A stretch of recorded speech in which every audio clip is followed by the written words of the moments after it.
ना फैनानै जोबोद मोजां मोनबाय आंखौ जि बिसम्बि बेखौ बेखेवनो थाखाय हांख्रायहरदोंमोन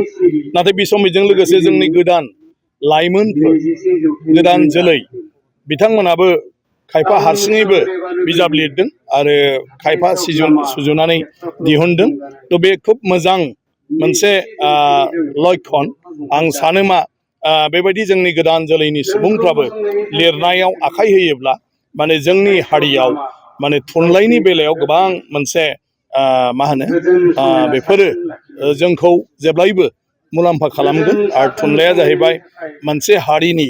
आयना जों बिदिनो बुङो मानो होनना बुङोब्ला लिरनायजोंसो थालांगोन जों दिनै जेखौ रायलायगोन जेखौ नुगोन जेखौ खोनागोन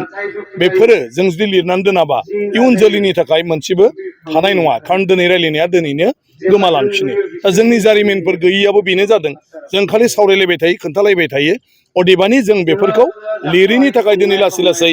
गोमालांजोब्बाय आरो बिनि थाखाय जों दिनै जोंनि आगुखौ जों मोनथिनो रोङै जानो नागिरदों ओंखायनो दानि लाइमोनफ्रा जि मोनसे उद्दग लाजों गासिबो आं सानो बे बिराद मोजां मोनसे लक्षन फैबाय थानाय समाव 100 बोसोरनि उनावब्लाबो दानि बाथ्राफोरखौ इयुन जोलैफ्रा गासिबो बे लिरनायनि गेजेरजों मोनथिनो हागोन आरो बर' थुनलाइया दिनै जिहेतु मोनसे संबिजिरनि गेजेरावबो 80 सिडिउल मोननानै मोनसे भारतारि राव हिसाबै मर्यादा मोनदों आरो बे थुनलाइफ्रा जोंखौ बुहुमाव आरो बांसिनै मिथिसार जाहोगोन लाइमोनफोरखौ जि थुनलाइनि बिथिंनि फारसे लिरनो थाखाय थुलुंगा होनो थाखाय माबाफोर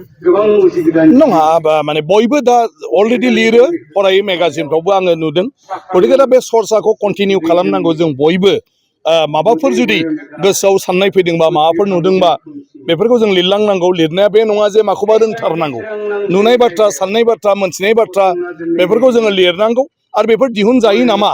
बेफोराव जेबो उसुबिदा जाया नामा बेफोरखौ जोङो माखासे सिनियर मानसिफोरनो बे लिरबिदांखौ दिन्थियोब्ला बिसोर निस्सय फिसा फिसौ माखासे फोसाबनानै होगोन आरो जोंखौ माने बोसोन होगोन आरो बे मथे जोंनि लाइमोनफ्रा मावलांबाय थायोब्लानो सानसे समाव बिसोरबो साफा साफा माने गागि लिरगिरि हिसाबै गावखौनो माने फसंनो हागोन